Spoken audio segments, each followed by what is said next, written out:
Bonjour à tous. Je souhaite donc la bienvenue à tous les jeunes venus des 13 régions qui sont dans la salle et ceux qui n'ont pas pu avoir accès à la salle. À tous les jeunes venus d'Afrique pour accompagner la jeunesse burkinabé, soyez les bienvenus au pays des hommes intègres.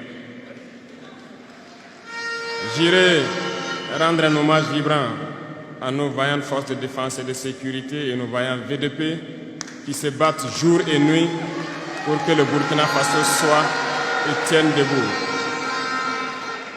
Je souhaite que nous prenions une minute pour prier pour ceux qui sont sur le terrain et aussi pour le repos des âmes de ceux qui sont tombés pour notre patrie.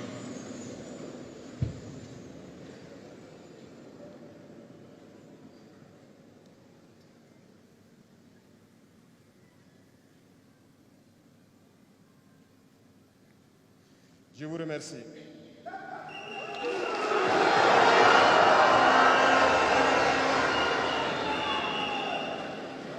Rendons grâce à Dieu qui a permis que nous nous retrouvions ici aujourd'hui à l'occasion donc de la célébration de la Journée internationale de la jeunesse en bonne santé.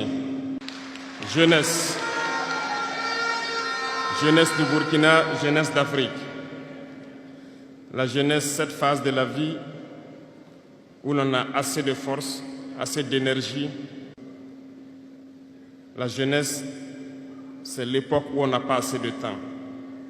Nous devons profiter du temps qui nous est donné, utiliser l'énergie nécessaire pour atteindre nos objectifs, pour changer le monde, changer notre monde, changer le monde des autres, positivement. Les enfants souhaitent grandir pour être jeunes. Les personnes âgées souhaitent redevenir jeunes. Tout le monde veut être jeune. La jeunesse est une bénédiction. Alors profitez de la jeunesse pour faire œuvre utile. Voilà pourquoi quand je vois dans le thème choisi, les deux premiers mots nous interpellent. Intégration, sécurité. L'Afrique fait face à de nombreux défis. Et on doit se poser des questions. La jeunesse est-elle un atout ou un handicap pour le développement des nations? La réponse est simple et sans équivoque. Et vous la savez. Les pays développés ont pour la plupart une population vieillissante. Et actuellement, beaucoup de pays ont lancé des programmes pour rajeunir leur population. L'Afrique a cette chance d'avoir une population très jeune. Mais pourquoi l'Afrique n'est-elle pas développée? Nous devrons donc nous pencher sur la question de comprendre pourquoi l'Afrique a une population jeune et qu'elle n'est pas développée. Et que les pays qui se disent développés cherchent donc à rajeunir leur population. Il faut que nous arrivions donc à transformer notre jeunesse en un véritable atout et un moteur de développement pour notre continent. Et pour ce faire, nous avons besoin d'intégration, nous avons besoin de sécurité, de développement, nous avons besoin de nous unir. Certes, vous entendrez parler de l'Union africaine. Oui, elle existe. Mais quel est l'effet de l'Union africaine en réalité?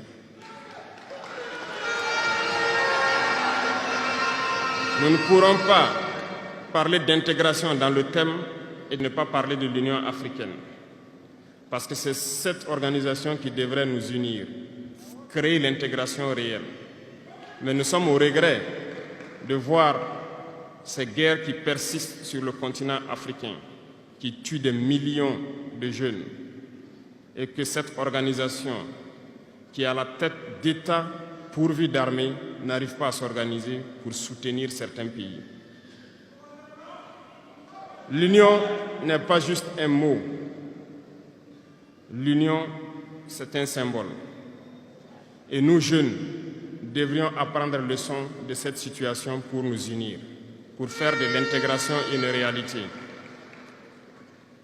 J'ai été désagréablement surpris lorsque l'Éthiopie, qui abrite donc le siège de l'Union africaine, vivait un conflit.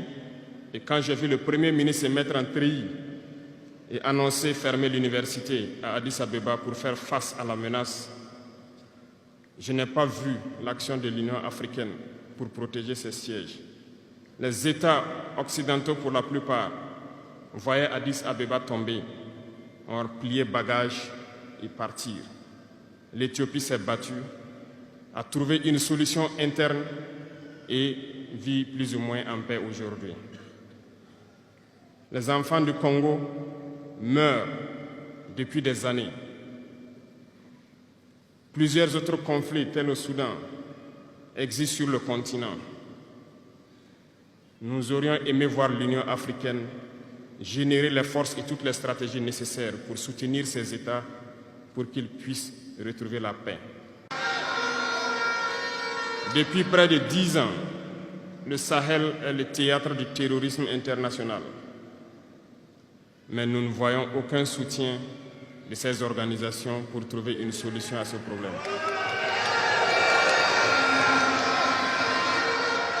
Pire, il y a quelques jours de cela, un pays étranger à l'Afrique a annoncé ouvertement avoir soutenu et participé à une attaque lâche, terroriste et barbare contre des forces de notre confédération à Tinzaouaten. L'Union africaine n'a pipé aucun mot pour condamner cette ingérence d'un État extérieur à l'Afrique dans les affaires internes de nos États. Je souhaiterais qu'ils l'entendent et qu'ils sortent donc de leur silence et poser des actes pour que la jeunesse puisse croire en l'Union africaine.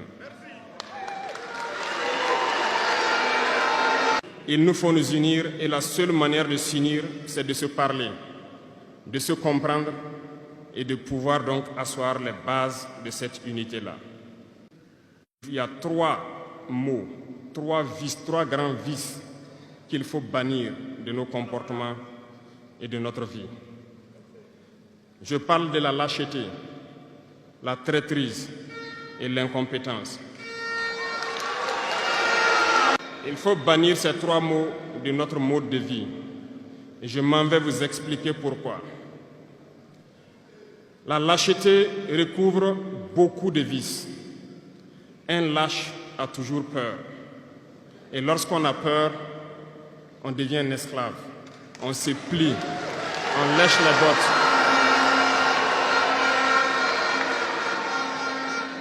Nos ancêtres n'ont pas été lâches. Et si nous sommes lâches, nos enfants vont nous poser des questions. Imaginez qu'au Burkina, nous refusions de nous battre et nous acceptons de nous soumettre, de vivre l'esclavage. Demain, nos enfants grandiront. Ils se poseront des questions. Nos parents ont-ils été des lâches pour nous laisser dans l'esclavage?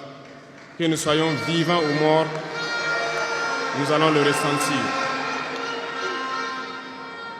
Le lâche a peur et les impérialistes ont compris, ils essaient de faire peur aux leaders pour que vous soyez des lâches. Parce que quand vous êtes un lâche, tous les autres vices peuvent naître. On fait tout pour que nous ayons peur. Ils viennent dans nos palais, ils nous menacent directement ou des menaces voilées. Bien sûr, nous répondons comme il le faut. Ils prennent chaque fois des exemples. Ils nous diront, vous savez, Thomas Sankara a essayé de faire comme ça, mais il est où? Il est mort. Le président haïtien, il a essayé de faire comme ça, il est où? Il est mort. Kadhafi a essayé comme ça, il est où? Il est mort. Voilà des propos qu'on nous tient de manière voilée pour nous faire peur. Et pire, nous voyons aussi souvent certains jeunes essayer d'emboîter le pas d'une autre manière. On peut les entendre dire « telle personne a régné ainsi, il est à la CPI. Telle personne a régné ainsi, il est en prison. » Tout ça pour essayer de nous faire peur, pour qu'on devienne des lâches. Mais je pense qu'ils n'ont pas compris quelque chose. Quand nous disons la patrie ou la mort, nous vaincrons, ce n'est pas qu'une phrase. Ça a tout son sens. Nous n'avons pas peur et nous n'aurons jamais peur. Nous continuerons notre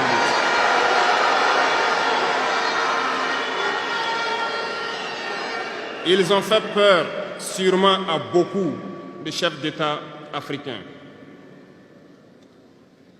Vous voyez, souvent quand on s'exprime ou lorsqu'on a l'occasion d'être dans certaines situations à l'extérieur, nous tenons souvent des propos pour interpeller les chefs d'État africains pour qu'on se réveille, prendre soin de notre jeunesse pour pouvoir amorcer notre développement réel.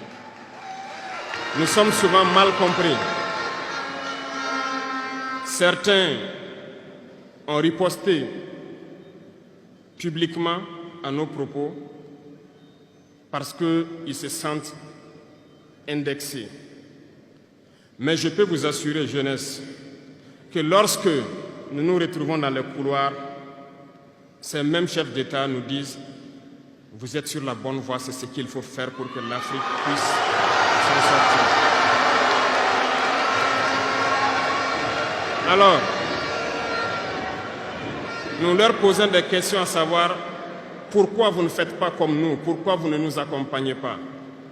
Certains nous disent qu'ils ont les mains liées, certains nous disent qu'ils ne peuvent pas. Chers aînés, chefs d'État africains, du haut de cette tribune, donc, je souhaiterais dire que les peuples africains sont les peuples les plus pacifiques. Lorsque vous reconnaissez un tort, il faut le dire au peuple.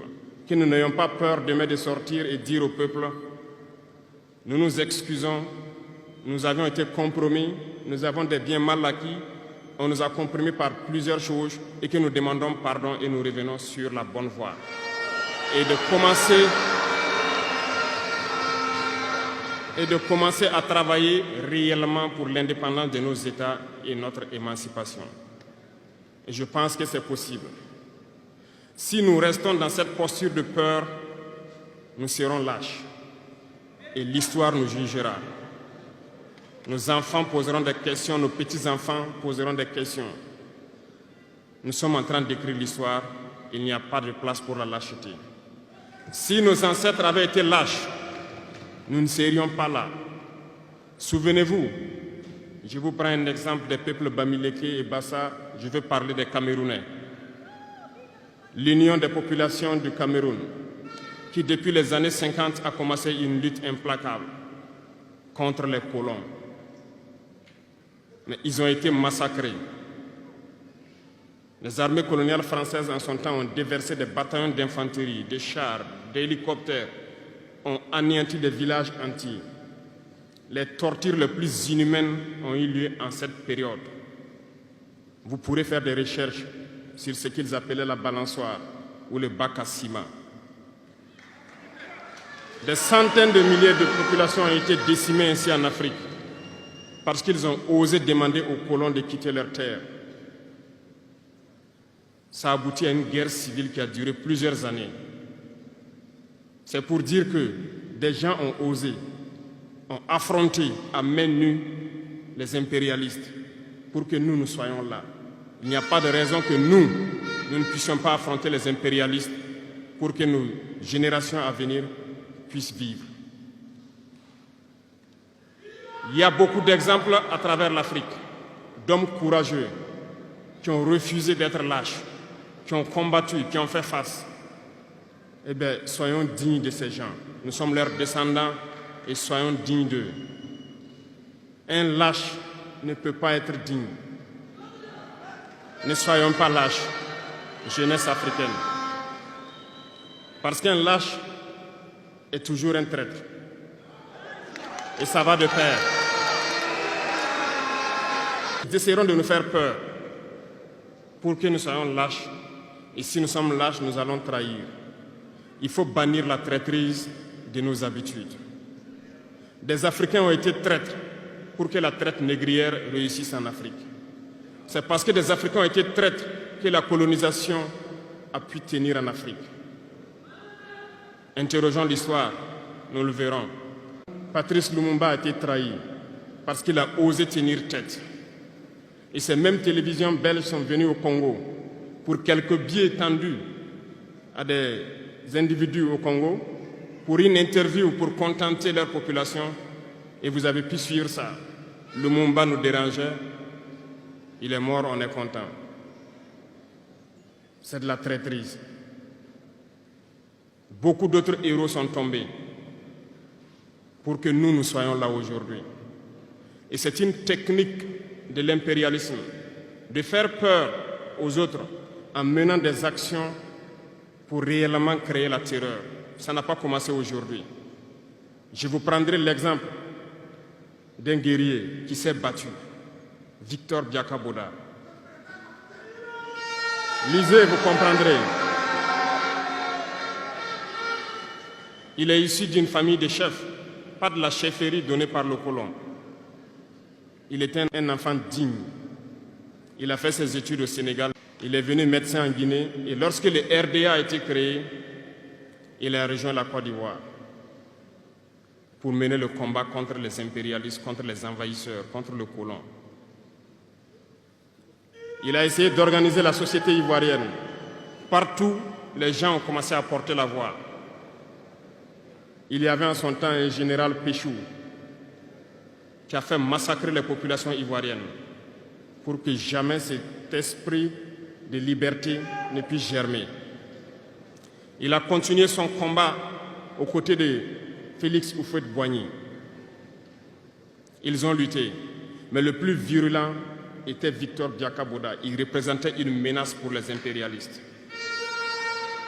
Qu'ont-ils fait? En plus de massacrer les populations qui manifestaient, un soir, ils l'ont tué de manière atroce à côté de Boisflé.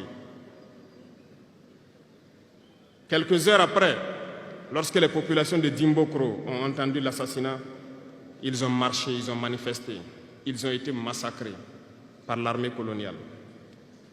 L'histoire est têtue, les faits sont là. Après sa mort, qui a fait peur à Félix Houphouët-Boigny, ils l'ont appelé et il dit: si vous continuez la lutte, vous connaîtrez le même sort. Il a eu peur et il s'est rallié à l'impérialisme. Il a été nommé ministre en France et plus tard il est venu prendre les rênes de la Côte d'Ivoire. Et ils l'ont utilisé pour éliminer beaucoup d'autres personnes qui osaient lever la voix. Et je pense que Thomas Sankara est un bel exemple.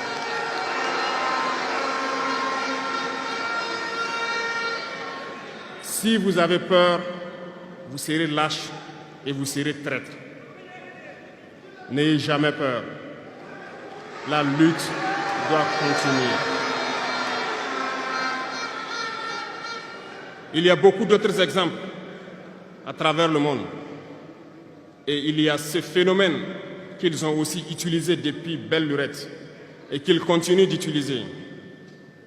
Voyez-vous, certains individus, par exemple, se sont retrouvés dans d'autres pays et créé, soi-disant, un gouvernement parallèle au gouvernement du Mali. Vous avez entendu cette histoire. Ce n'est qu'une technique qui a existé dans le temps. Je vais vous prendre l'exemple de Ahmed Chalabi, l'Irak. Ce professeur de mathématiques qui a même été dans le gouvernement irakien a été récupéré par les impérialistes et il a formé ce semblant de gouvernement parallèle à l'Irak, aux États-Unis. Et on l'a utilisé pour être donc le mouton de sacrifice. Parce que c'est à lui qu'on a dit de prononcer publiquement que Saddam Hussein développait des armes de destruction massive. Et il l'a fait. Ils l'ont utilisé. Et cet alibi a été utilisé pour tuer des millions d'enfants en Irak et détruire l'Irak. Et vous savez quel a été le sort de Chalabi? Un soir, après une interview, dans l'interview, il disait même qu'il sait que la CIA est sur son dos. Quelques heures après, il a été retrouvé mort dans son lit, mort de crise cardiaque. Si vous trahissez, vous aurez des fins macabres. C'est ainsi. L'impérialisme n'a pas d'amis. L'impérialisme vous utilise et quand il finit de vous utiliser, il fait de vous ce qu'il veut. Suivez mon regard, vous comprenez de quoi je parle. Ça a toujours été comme ça.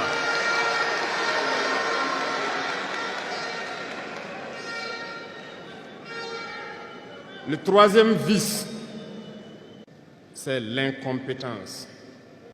L'incompétence est un phénomène très dangereux qu'ils ont utilisé pour détruire la société africaine.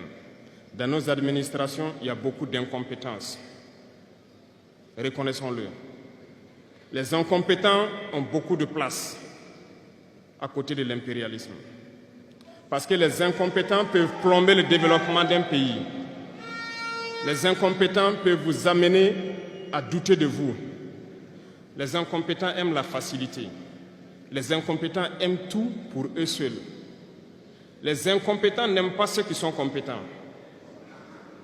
Ils n'aiment pas ceux qui innovent, ceux qui cherchent. Les incompétents sont dangereux. Lorsque vous êtes éclairé, l'incompétent ne vous aime pas. Lorsque vous voulez innover, l'incompétent ne vous aime pas. L'incompétent sait reconnaître celui qui est compétent et il va le combattre jusqu'à son dernier souffle parce qu'il a peur de celui qui est compétent. Cherchez la connaissance et travaillez dur pour être compétent. Bannissez l'incompétence. Parce que, à travers les distractions qu'on veut nous faire adopter, on devient incompétent. Je vous prends un exemple. Les réseaux sociaux sont les lieux de publication des informations aujourd'hui. Les gens s'informent à travers Internet et beaucoup de choses. Un jeune qui publie sur les réseaux sociaux un article sur sa ferme ou un projet agricole ou un projet scientifique, je suis jeune, je connais les termes. Il n'aura pas peut-être 1000 vues. Mais un jeune qui publie sur des futilités, il a des millions de vues.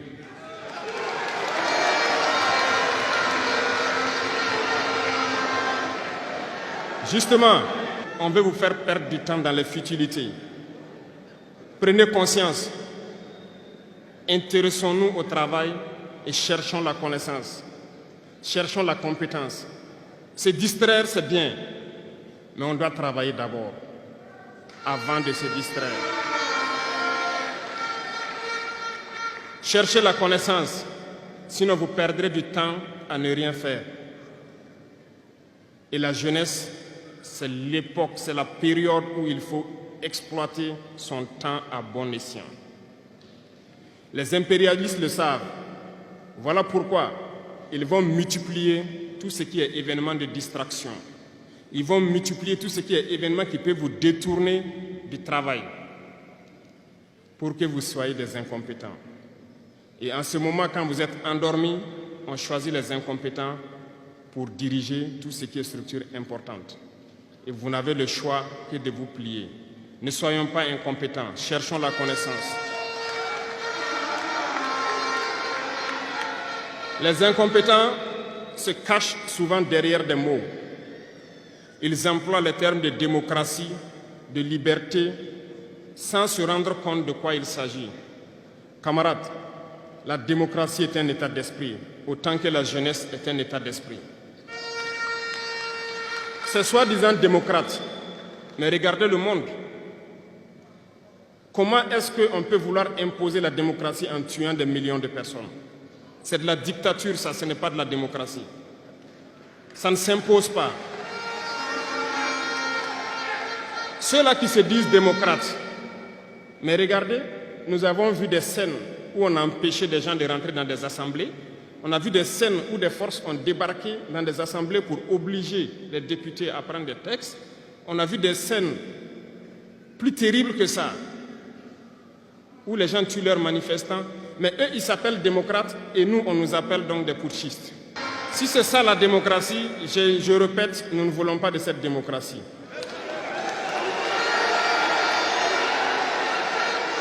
Et quand vous voyez souvent les incompétents, ils ne cherchent pas à savoir quelle est la signification du mot démocratie en réalité.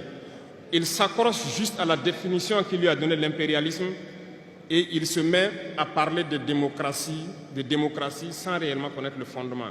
Ça, c'est de l'incompétence. Il faut chercher à connaître, avoir la connaissance, regarder le monde pour redéfinir la démocratie telle que nous le voulons en Afrique. Les incompétents se cachent derrière les libertés.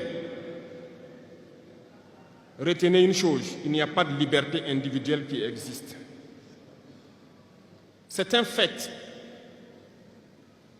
Vous pensez vraiment que chacun est libre? La liberté est collective. Tant que nous vivons dans une société avec des règles, la liberté est collective. Parce que si vous ne respectez pas les règles, vous ne pouvez pas vivre dans la société. Si vous êtes libre de parler comme vous voulez, l'autre aussi est libre de vous répondre comme il veut. Ça sera du désordre. Si vous êtes libre de rouler dans la rue et de passer le feu rouge comme vous voulez, l'autre est libre de passer aussi et de vous cogner. Vous comprenez que si la liberté individuelle prend le dessus, nous sommes dans une société de désordre. Voilà pourquoi il y a des règles dans la société. Et les règles, tout le monde doit les respecter. Et là, on parle de liberté collective. Donc, certains se donnent le droit de parler de leur liberté individuelle à eux, mais ne tenant pas compte des autres.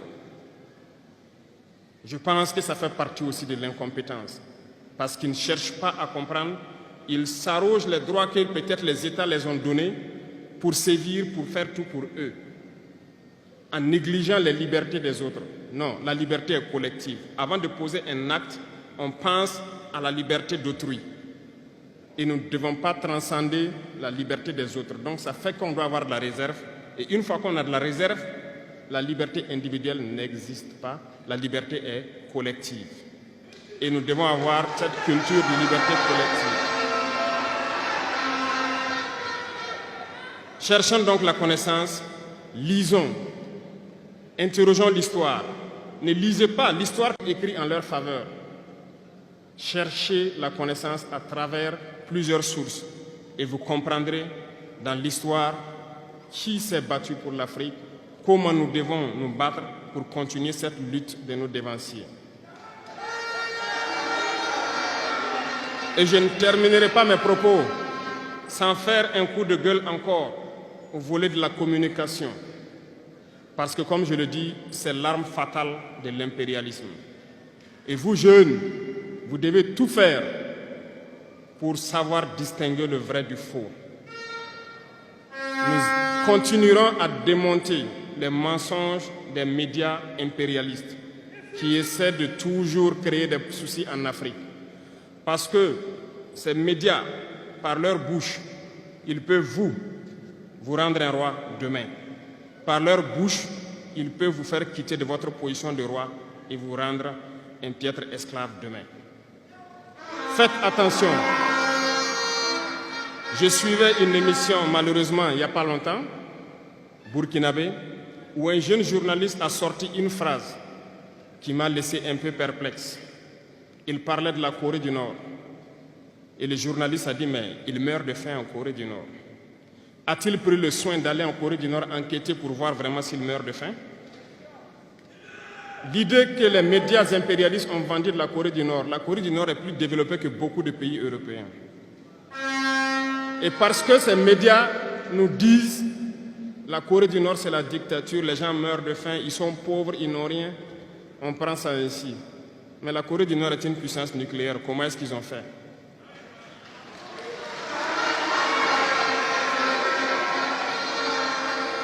Faisons attention à la communication. Il ne faut pas suivre de manière aveugle ces médias menteurs qui ne cherchent qu'à diviser l'Afrique. C'est logique, ils se battent pour les intérêts de leur peuple. Et l'intérêt de leur peuple, c'est que l'Afrique soit divisée. Alors, jeunesse du Burkina, jeunesse d'Afrique, il faut qu'on s'unisse. Il faut bannir la lâcheté, il faut bannir l'incompétence, il faut bannir la traîtrise et tous les vices dans nos sociétés. Je vous invite à repartir encore lire, à se mettre au travail pour que l'Afrique que nous voulons, autosuffisante, soit une réalité. pour que l'Afrique que nous voulons pour un développement harmonieux soit une réalité. Parce que je reviens sur votre thème, il n'y a pas de paix et de sécurité sans développement. Les deux vont de pair. S'il n'y a pas de développement, il n'y a pas de sécurité. Parce que s'il n'y a pas de développement, la jeunesse va forcément se retrouver dans les vices. Et il n'y aura pas de sécurité. S'il n'y a pas de sécurité aussi, il n'y a pas de développement. Donc les deux doivent aller de pair. Intégrons cela dans nos combats pour que nous puissions nous battre et nous développons. Allons-y vers la production. Produisons suffisamment. Transformons sur place nos matières premières pour que ce soit bénéfique pour nos populations et en vue d'exporter cela. La patrie ou la mort,